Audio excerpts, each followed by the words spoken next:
Sa private resort na ito sa Indang, Cavite, may bakasyonista.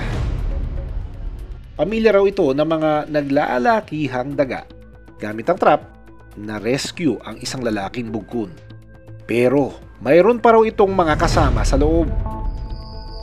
Kaya kinagabihan, sinubukan nila ulit itong hulihin. Pinuntahan ko ang resort kung saan nakita ang bugkun.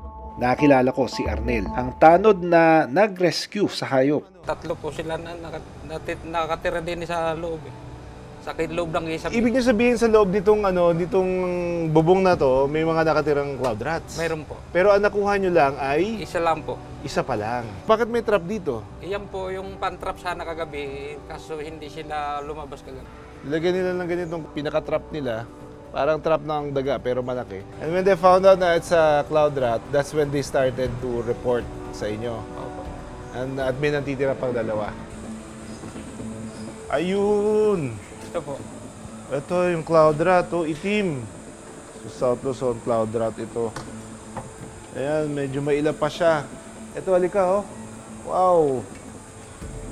Alright, hey you! Hey! Mahigit 2 linggo na raw na nasa pangangalaga ng barangay ang bugkun. Umaasa pa sila na mahuli ang mga naiwang asawa at anak nito para sabay umano na ma-release o mapakawalan sa wild ang mag-anak.